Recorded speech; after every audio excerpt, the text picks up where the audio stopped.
It's Thursday evening. It is literally the middle of May this weekend. May long weekend. Monday is a holiday. I don't know for those of you who are working if that means that you are working or if that will finally mean that you'll have a day of rest. Whatever anyone's getting up to this weekend, I'm sure, as we head into the end of May and almost June, it's kind of mind boggling, eh? Because I know there's some people that have been in lockdown, self quarantined, uh, for 90 days. We're coming up on 60 at this point. So life's interesting. And, today I was out in little snippets doing a few errands, and it's a strange place. It's somewhat normal, and then all of a sudden it's not. And it's very interesting to navigate. But when I'm at home, I'm in this sort of magical bubble, if you will. We're creating an amazing space and the things that are being created in all of this. So, my son in law, Terrell, father to my granddaughter, literally does art with her every day. And so, she's painting and finger painting, and they're doing art projects from Pinterest, which means that it's covered our whole house in all of these projects, and they're giving away as gifts and everything else. But there's just such this level of curiosity around exploring creativity. And I've never considered myself an artist per se because I had a very narrow, defined context of what artist really means to me throughout my life. I'm thinking Van Gogh and and that is not the artist that I am. But I am a creative soul, and I believe we all are to some degree, even the people who think they are not have some level of creativity in them that's just waiting to get out. And as I have some projects on the go, and as they come towards completion, I can feel this level of excitement. And that's what I'm exploring today is completion, this feeling of completion. Yes. It is very exciting. It's living at the cause of life. And when I'm in that energy, it's electric. And when I'm in that energy, I don't have time to be in this energy. I don't have time. It isn't in my experience because this is a higher vibration, fun and everything else, and I'm less drawn to that place of anxiety and fear and craziness that I can be and have been prone to for most of my life. So it's an amazing switch to come to this place where it's still kind of freaky out there and we don't really know what's going on. And I don't know any better than I did 2 months ago, other than that time has passed and things are strange, and I'm adapting. So every day I just get really involved in what it is that I'm doing. I write myself a list. What I talked about yesterday was systems, right? So I have these systems in place to support me. I have accountability partners. I have support systems, and all of these things are creating an infrastructure. And that infrastructure is allowing me to stand on solid ground. So for the first time, I actually feel really grounded and rooted in a very strong belief about what I am creating, because I have a clearing and clearing and clearing, something that's getting more crystal clear every day. So as I, hone that, as I, shape that into where it is that I'm going, the steps that I take every day get me towards that place. So today was about completion. So it was my second round through my 21-day abundance journey. 2 times in a row, I've just completed that. So for 42 days in a row, I have been doing an abundance practice on a daily basis that I have been extremely loyal to and extremely integral with. And so normally I would be rushing through the paragraphs are long. It's a lot of reading. And in my normal, regular state, I'd be like, okay, so get to the point. Where's the point? Get me to the point. I just need the point. And now that I'm breathing in that place, I'm investing my time in a different way. So there's less frenzy about what is it I'm supposed to do? Just get to the point, to what am I experiencing here? And then giving myself just that time. And it's not easy. It's a practice, right? Because I'm used to doing things like this. So it's a practice. So every time I have an opportunity, when I notice that I'm in that state, which I still do on a daily basis, it always amazes me when I'm there because I'm like, wow, dude, still. And I suspect that it's going to sneak in every once in a while because those habits have had a lot of muscle, through the years. They're really toned, and they're tuned into that place. And so as I'm trying to tune in and fine tune those things in a different way, it and feel like one of those automatic sprinklers, right? But as I take more and more control over what I do and how I do it, and when I stand in every single moment as a moment of opportunity to experience luxury, to experience abundance in a felt experience. Like when I'm sitting and listening to the birds. Normally, I might find that annoying. I'd be like, oh God, why are the birds chirping? It's really early. Why am I up? To, wow, listen to that. The other day I was standing outside and I could literally hear the wing of the bird cut the air. I've never noticed that before. I've never had that experience of palpable experiences of sight, sound, taste, smell, where those senses are intensified and I'm experiencing things in a very different way. And when I experience them, instead of the frenzy of, get to the point, where's the point? I got something to do, I have somewhere to go. Rush through dinner so that we can do dishes. I've always been in a rush to get somewhere, and I really actually didn't have any clue where I was going.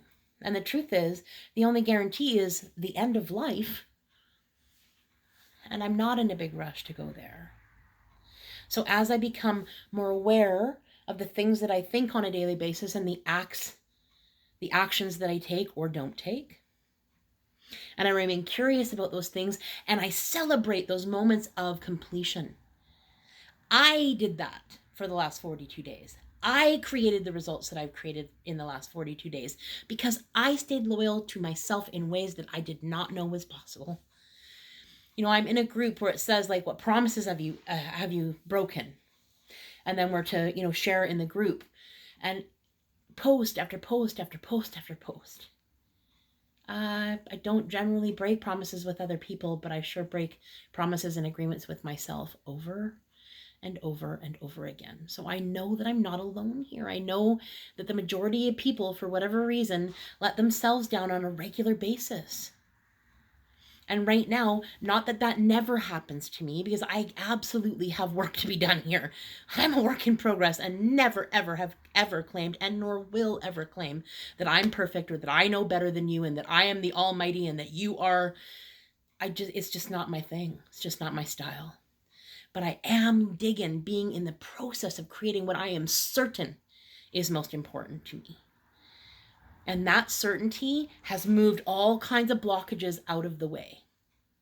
And I didn't know how to get to that place. I've heard that saying a million times. I've done a ton of personal work over the last 20 years. A ton. But the truth was I wasn't ready to see it because it wasn't in focus yet.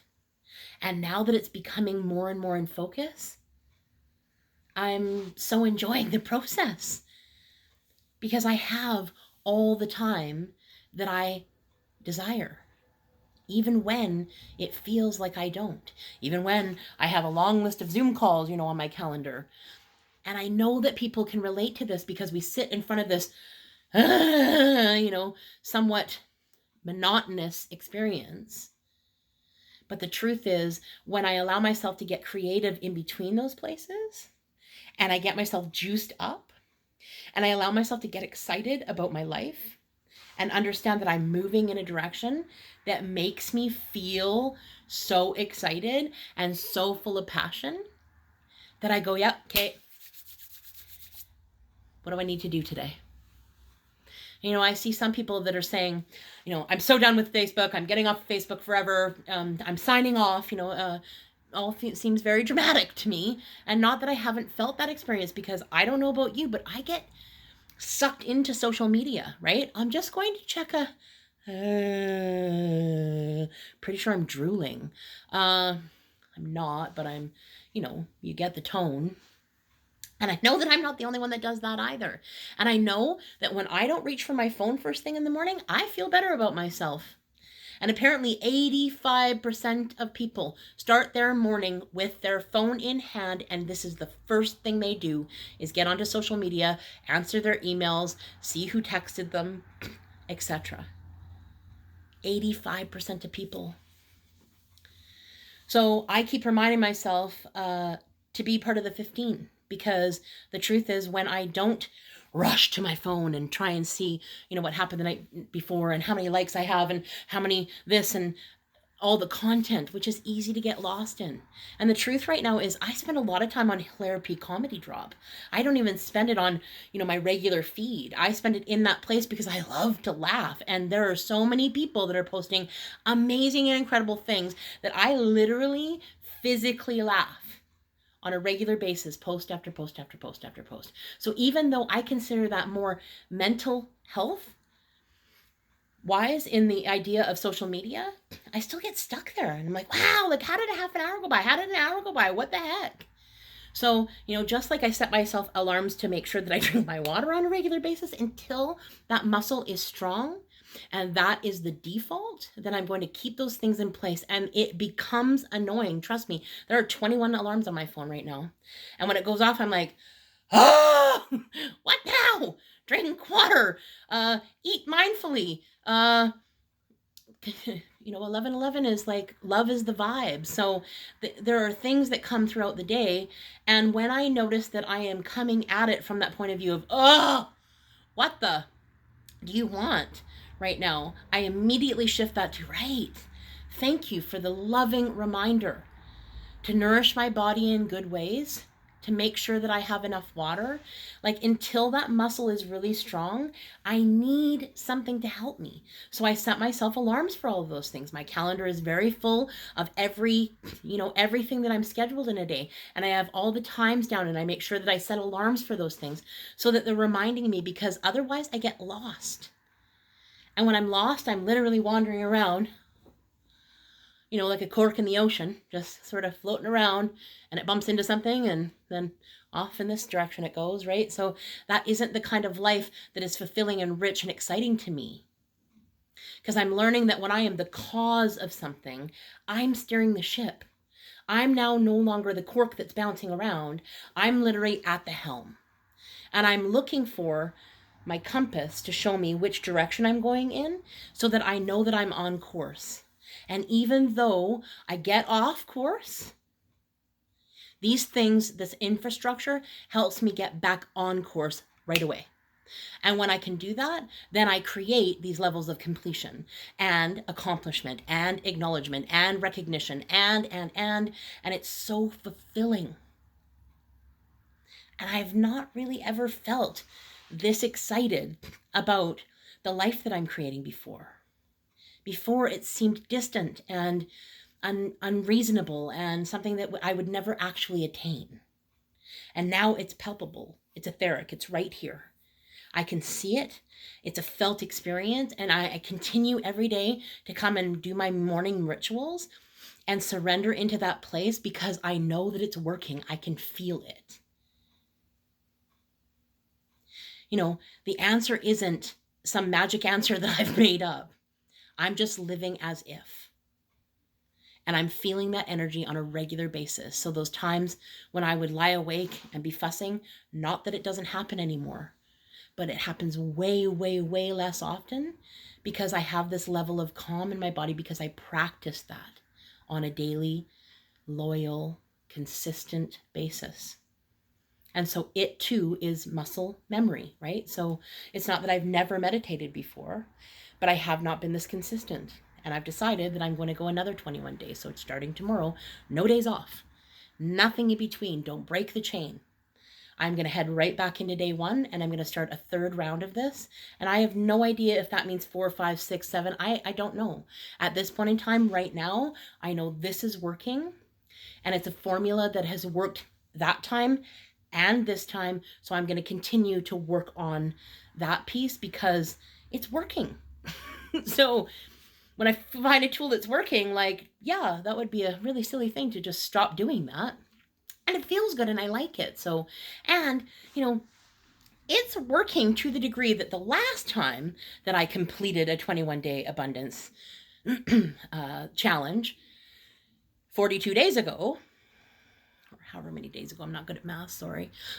My first stint of the 21 days, my boyfriend brought home a boat for free.